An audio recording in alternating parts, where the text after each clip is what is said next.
Okay, we're joined now by Wisconsin student athletes Nigel Hayes, Bronson Koenig, Zach Showalter. Gentlemen, congrats on advancing, playing Villanova in our second game tomorrow afternoon.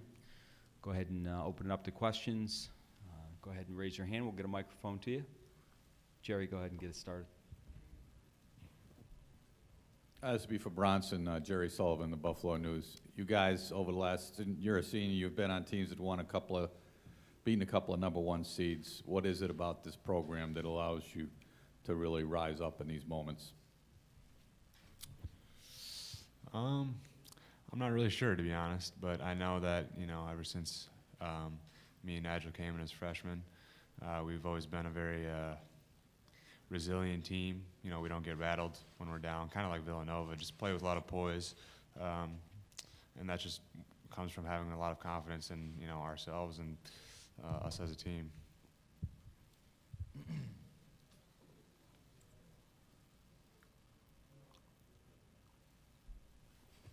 Go ahead, Tom.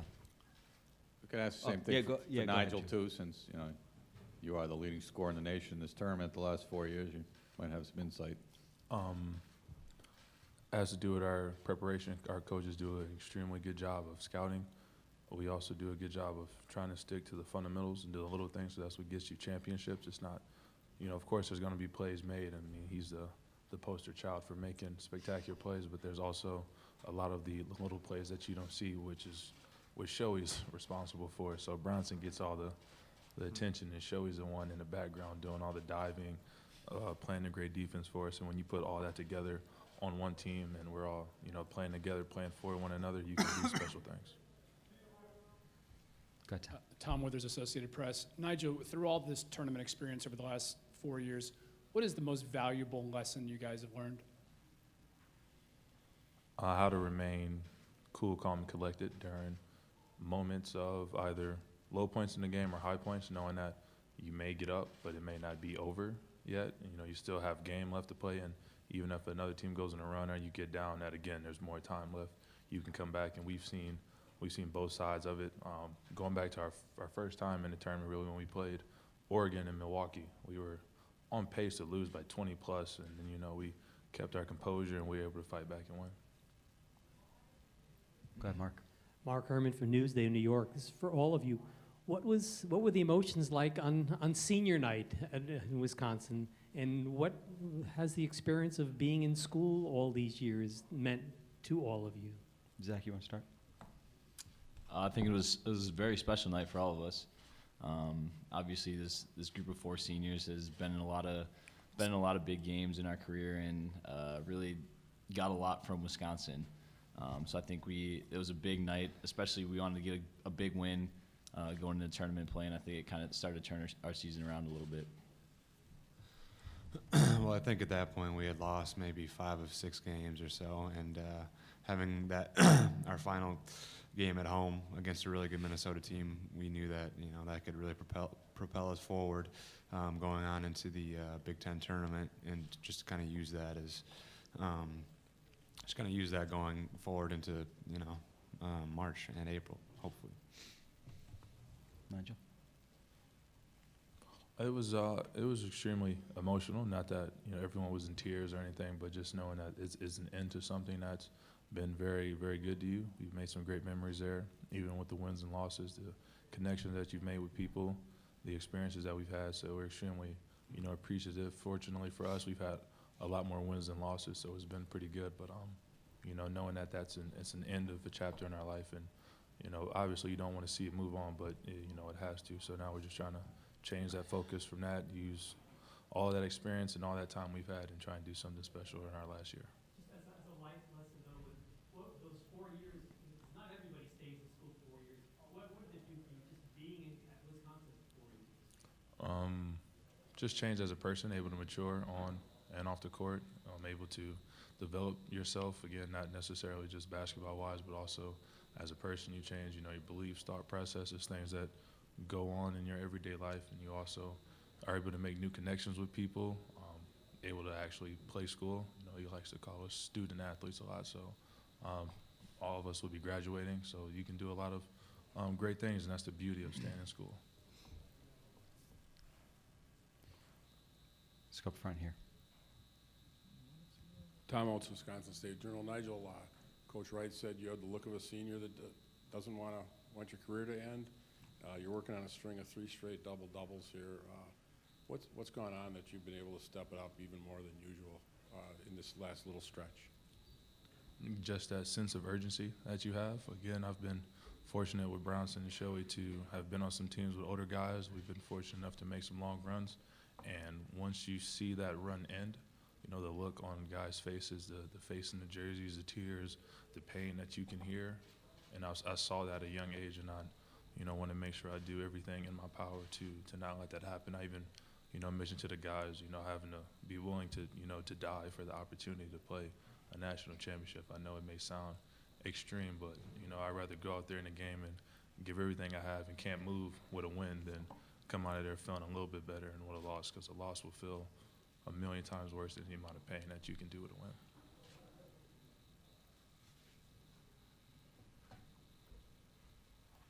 We're going to go all the way in the back left corner there. Zach, Chris, rode the bus over here with you from the hotel earlier. With the tight turn, and you guys talked about what you wanted to kind of shore up from last night, how do you balance today working on what you want to do better than you did yesterday and getting ready for the #1 overall seed? Yeah, we went over, I mean, Naja talked about our scouting reports and our coaches and getting us prepared for these games. So this morning, slept in a little bit, got a good scouting report in from Coach Moore, and just handling ball screens and stuff like that a little better. Don't want to get into too many details about what our plan is, obviously, but that's why I think, like Nigel said, why we have success is we pay attention to details and stuff like that. So I think that'll help us, and we'll be ready to go on Saturday.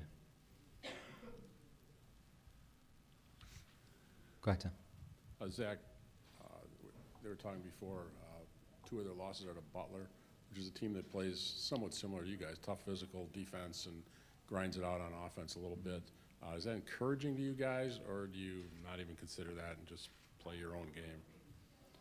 It's encouraging, but I don't think you want to read into it too much. I think we'll play our style of play, no matter who's standing on the other side. I think Villanova is a team that's similar to us, and they've been in big games before, and they know what it's like to play in these situations. So it's going to be a heck of a game on Saturday, and I'm excited for it. Any other questions? Okay, not seeing any. Gentlemen, thanks for your time. Good luck tomorrow.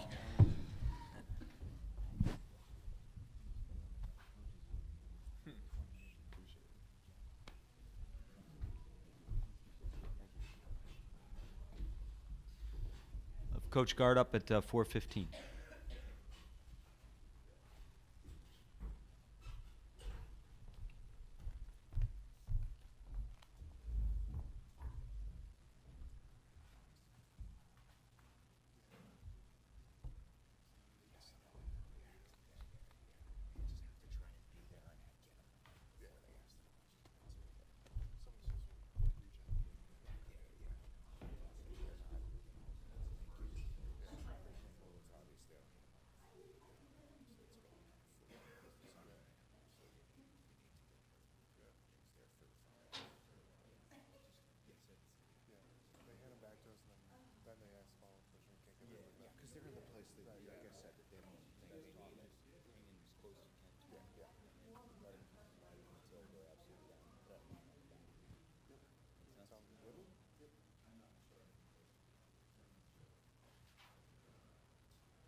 Now by University of Wisconsin head coach Greg Gard. Coach, first, congrats on advancing to play Villanova tomorrow. I guess whatever congratulations you can get to go play the #1 seed, but congrats. Great for parting advancing. gift. Yeah, great. You're still playing, right? Right, So, exactly. we'll open it up to questions at this time, and we'll go ahead and get started right in the back left there. Greg, Josh Verlin from City of Basketball Love. Several Villanova players mentioned Butler as a comparison to you guys, and Butler obviously beat them twice during the year. I was wondering if you had any chance to see either of those games or see Butler, and just if you think there's any comparison there as well. Yeah, I have watched Butler play them, and obviously, I mean, comparatively wise, we haven't played Butler in a few years, so I think there's probably some comparisons. I think there's also some comparisons between us and Villanova, specifically defensively. Just watching them, how physical they are, how they do a great job of really playing a team-oriented defense and really low to the ball pretty well, and you know, defensively they're very impressive. Everybody talks about what Hart and Jenkins and Brunson do offensively and how they run the show, but defensively they're very good as well. And I think that's where you draw some comparisons, whether it's Butler, Notre Dame, another team that's here, just how they play so well together. Reminder to the media that you're allowed one follow-up, and if you are following up, please make sure you have a microphone when you ask that question. That being said, Dana, go ahead. Dana O'Neill with ESPN. Greg, I asked a few coaches this, and your program fits the bill a bit as well. In the era of one and done, when players stick around more at schools such as yourselves, is that more a formula for a repeat champion looking at Villanova when you've got that experience? Do you think that things are changing a little bit? Well, I think the experience definitely helps, but we've also, you could look at the other side and see teams that have won and done that with one and done players. I think, you know, we're probably both in similar boats from a standpoint of we have guys that stay for the majority of their time, maybe not all the time, but for the most part, and you have you know, two programs that develop pretty well and they get better as time goes on, and you usually look at their roster. I went through it last night or early this morning when I got back to the hotel, and I saw a lot of RSs in front of names, meaning red shirt. And I'm going to go back and even research that deeper, because that's always been a big part of our program, is when we can redshirt guys and play with older guys. That's helped in our consistency, and I'm sure Jay would say the same thing in terms of him sustaining what he's done there. When you can have older guys, for the most part, on the floor every year, that really helps. Hey, Greg. Bob Ford from the Philadelphia Inquirer.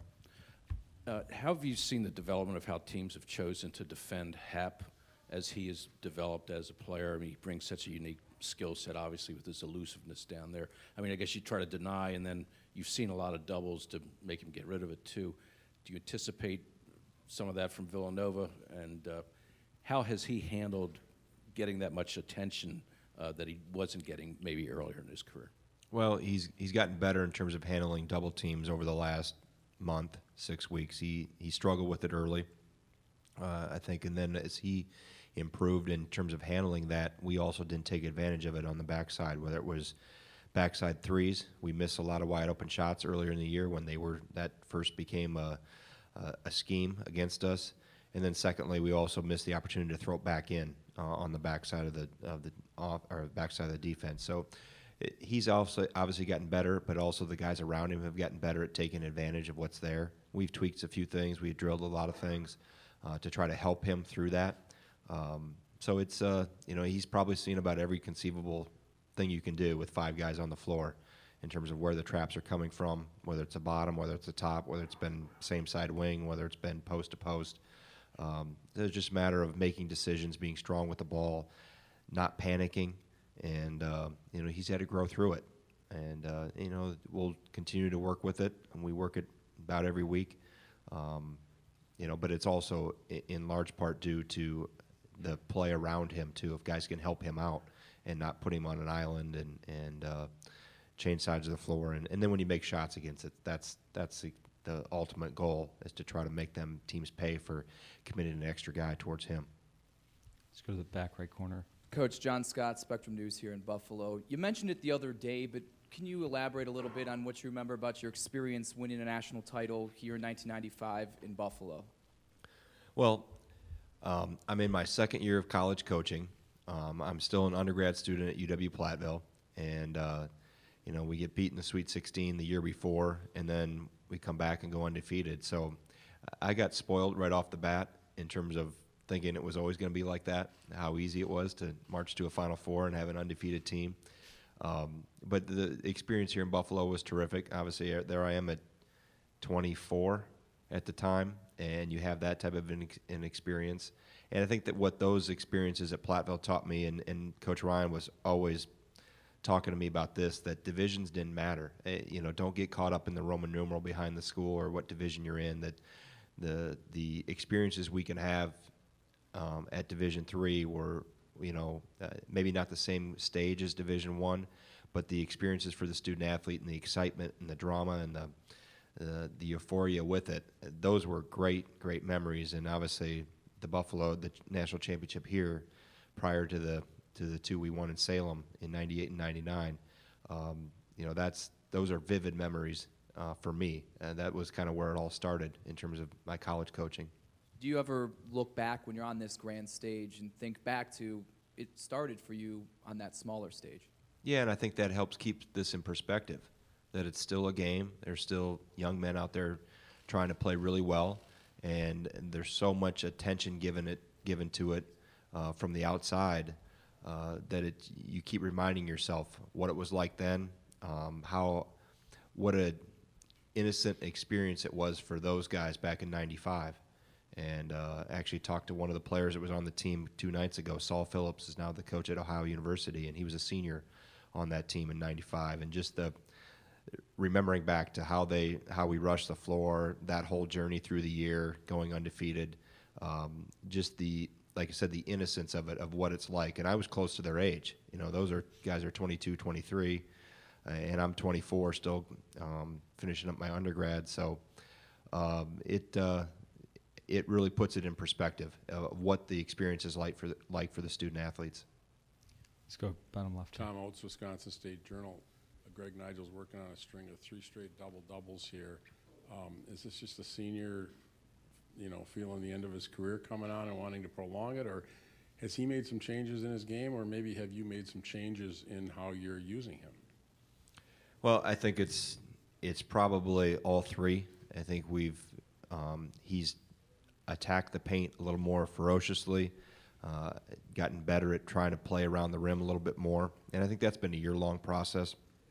We have done a few things schematically a little bit different over the last 3 weeks or so to try to maybe emphasize it even more, or take advantage of what they were doing with Hap specifically.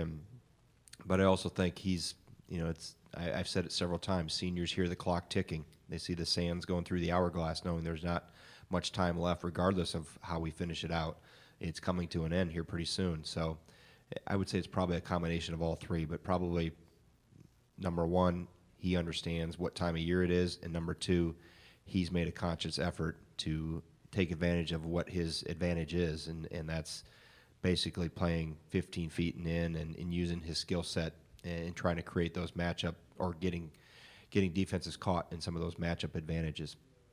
We go all the way to the back, Coach. Coach Dale Ryman from WSAW. When the team was struggling late in the season, they were pressing, and it was against teams that maybe they were favored against. The national perception tomorrow night is you guys are playing a Villanova team that you're not supposed to beat. Will that help the guys go out there and play maybe more relaxed, give it all out there, nothing to lose? Well, I don't know if I think once the ball goes up, you know, guys just play, and I think sometimes there's more made of that type of scenario in terms of who's loose, who the pressure's on, who's not, who's favored. That really, I think, is irrelevant in players' minds. I think they just, once that ball goes up, like I said, they really, all that gets flushed out, and you just play for the 40 minutes. And I think during our stretch, I don't know so much if we pressed as, you know, we played some teams that have played very well against us. We were not in sync specifically offensively. Some of that was due to Koenig being hobbled a little bit, and that put us out of sync. Even when he came back, we weren't quite in sync as we've been over the last 2 weeks. So it's a combination of things. I don't want to discredit the other team's efforts and what they did. And we also saw teams that were fighting for postseason appearances. We went to Michigan State when they needed to win. We were playing Iowa, who was still trying to fight for their postseason lives. So I think Northwestern, same example. So I don't want to discredit what the other teams did and how well they played against us, but I also don't want to put all the light on that it was our guys were feeling pressure. Hey, we didn't play well, specifically offensively, and we got back to being more in sync, and that's helped us. Go ahead, Mark. Mark Herman from Newsday of New York. I just want to get some of your thoughts. What are your impressions when you watched Villanova in that classic national championship game last year? And do you as a program, do you see that in a different lens having been in a national championship game? Yeah, what I see in Villanova is a championship program type swagger. And I've seen it in our guys too, just from the benefits of being at 2 Final Fours. They understand what it's about and what you have to go through. And also that air of confidence that borders arrogance. I mean, without being arrogant, you watch Villanova walk on the floor, and they're very confident, and led by Jalen Brunson, who's always been a championship-level guard, even when he was back in Illinois at Stevenson High School.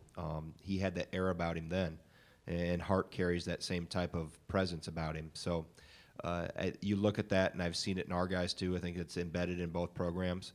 What was the other part of your question? Do you see do you watch a national championship game differently having been in one? Not really. I probably watch it less.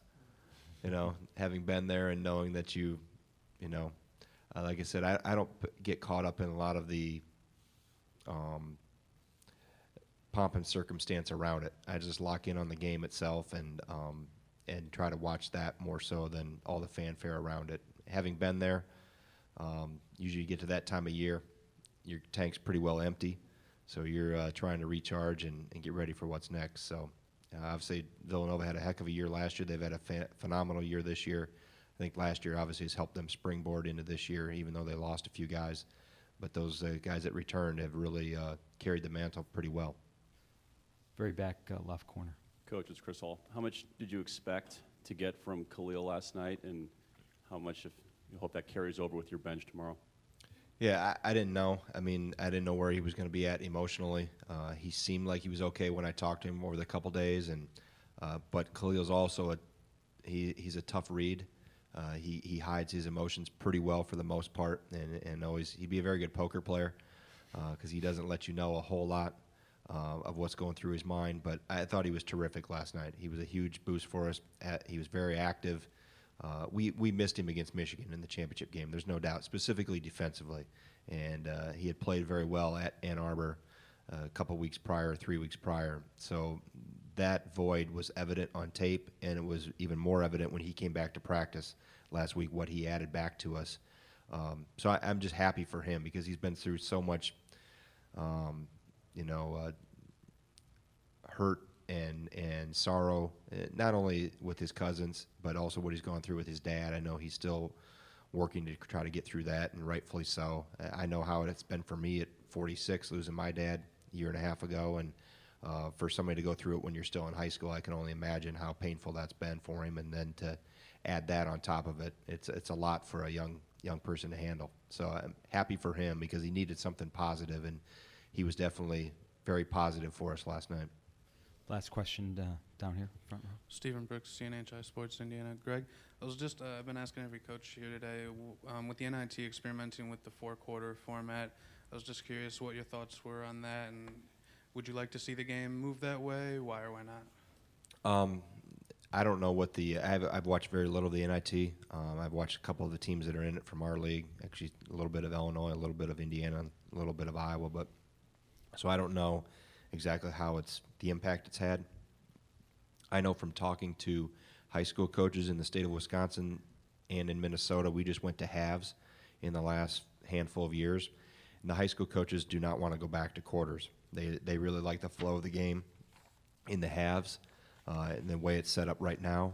So just judging from what their feedback has been in both states, Minnesota's had it a little bit longer than Wisconsin, that it's been a positive move for the game in that regard. And I probably, unless data or information tells me otherwise, I would probably be in favor of keeping it how it is. And I've always been, if it's not broke, why are we tinkering with it?